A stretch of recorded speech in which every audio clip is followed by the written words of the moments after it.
Sliding your rear wheel is a handy technique on relatively smooth corners. It's also a good idea to get used to the rear wheel sliding out so you can control this in a relaxed way if it happens unexpectedly in slippery conditions. Hard-packed sand, such as on a beach, is ideal to learn in as it is very consistent and allows the rear wheel to dig in and reduce your chances of sliding out.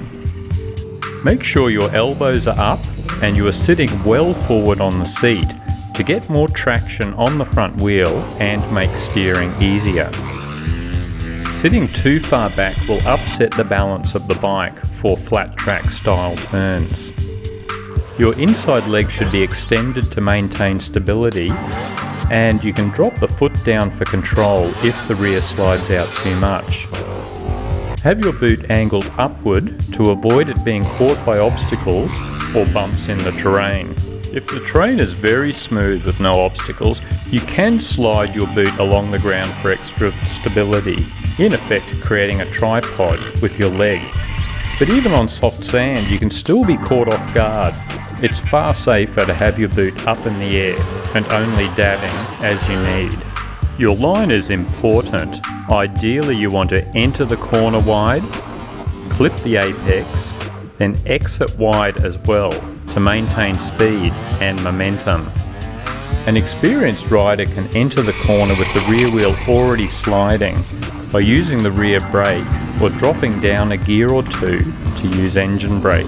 Press the outside leg against the tank to lean the bike over, but keep your body upright. Feed in power to initiate the slide, but not too much. It can look impressive hanging the rear wheel out, but it will only slow you down. The fastest flat track turns usually only have the rear sliding out between 15 to 30 degrees. Consistent throttle will avoid upsetting your balance or sliding out too much.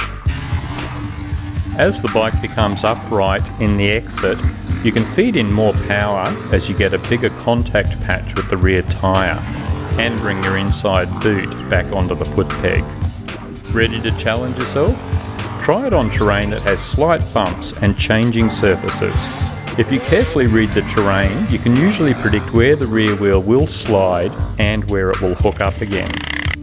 A handy skill to work on is also the power slide while standing on the foot pegs.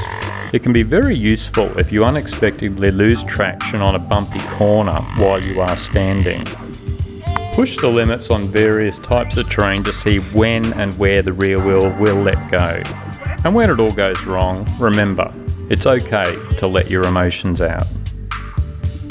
Remember, in most cases, flat track turns will only be useful on a relatively flat turn. While the slide looks cool, most situations will see you maintaining traction in corners for the most control, speed, and conserving your energy levels. Here is a typical case of showboating for the camera. Lots of wheel spin, inconsistent throttle, and actually riding slower as a result, even if it does look faster.